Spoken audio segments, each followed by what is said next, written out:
So hi friends, welcome to ఇంటి వంట.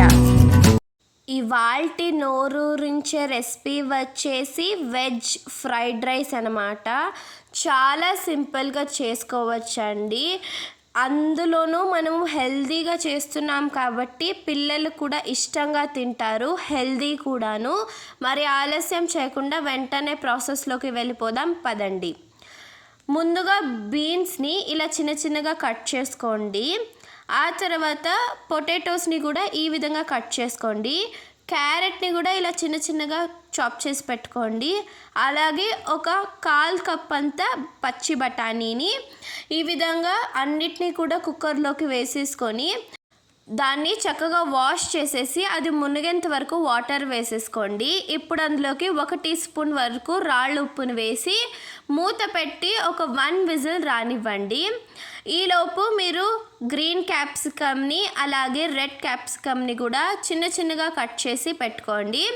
అలాగే మీ కారానికి తగినట్లుగా పచ్చిమిరపకాయల్ని ఈ విధంగా స్లిట్ చేసి పెట్టుకోండి. అలాగే కొంచెం కరివేపాకు, అలాగే ఆనియన్స్ని కూడా ఈ విధంగా స్లైస్ చేసి పెట్టుకోండి. అలాగే కొంచెం కొత్తిమీర ఈ విధంగా కట్ చేసి పెట్టుకోండి. ఈ విధంగా అన్నీ కట్ చేసి పక్కకు పెట్టుకోండి. మరో పక్కన స్టవ్ ఆన్ చేసుకొని ఒక కడాయి పెట్టుకొని అందులోకి 2 టేబుల్ స్పూన్ల వరకు ఆయిల్ వేసేసుకొని హోల్ గరం మసాలా వేసేసుకోండి. అంటే సోంపు, 4-5 లవంగాలు, 3-4 బిర్యానీ ఆకులు, 3 యాలకులు, 1 ఇంచు దాల్చిన చెక్క, అలాగే 2 మరాఠీ మొగ్గులు అన్నమాట. వీటన్నిటిని కూడా మనం ఆయిల్లో వేసేసుకొని చక్కగా ఫ్రై చేసుకుందాము. మనకి మంచి ఫ్లేవర్తో ఉంటుంది ఫ్రైడ్ రైస్ అనేది. ఇప్పుడు మనం చాప్ చేసి పెట్టుకున్న ఎర్రగడ్డ, కరివేపాకు, క్యాప్సికమ్, పచ్చిమిరపకాయలు, కరివేపాకు అవంతా కూడా వేసుకొని బాగా మిక్స్ చేసేసుకోండి. రుచికి సరిపడా సాల్ట్ వేసి చక్కగా ఒక 4-5 నిమిషాలు బాగా ఫ్రై చేసుకోండి. ఇప్పుడు ఇందులోకి 1 టేబుల్ స్పూన్ వరకు అల్లం వెల్లుల్లి పేస్ట్ని వేసేసి దాన్ని కూడా చక్కగా ఫ్రై చేసుకోండి పచ్చివాసన పోయేంత వరకు. చూడండి, మనకి ఈ విధంగా ఫ్రై అవ్వాలి. ఇప్పుడు ఇందులోకి మనం ఉడకబెట్టిన వెజిటేబుల్స్ అన్నీ కూడా వేసేసి బాగా మిక్స్ చేయండి. ఇది నూనెలోనే బాగా వాడాలి.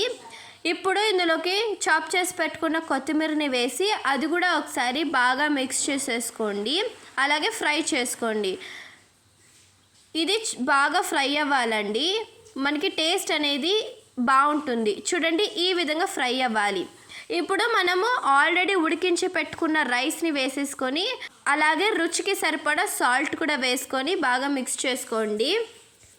నేను ఇక్కడ సోనా మసూరి రైస్ని వాడుతున్నాను, మీరు కావాలంటే బాస్మతి రైస్ని కూడా వాడచ్చు. చూడండి, ఈ విధంగా ఎంతో కలర్ఫుల్గా ఉంటుంది. మరి మీరు కూడా మీ పిల్లలకి చేసి పెట్టండి. ఈ విధంగా అయినా వాళ్ళు వెజిటేబుల్స్ తింటారు. మరి ఎలా ఉందో ట్రై చేసి కామెంట్ సెక్షన్లో తెలపండి. Thank you for watching. Please like, share and subscribe to my channel. By by.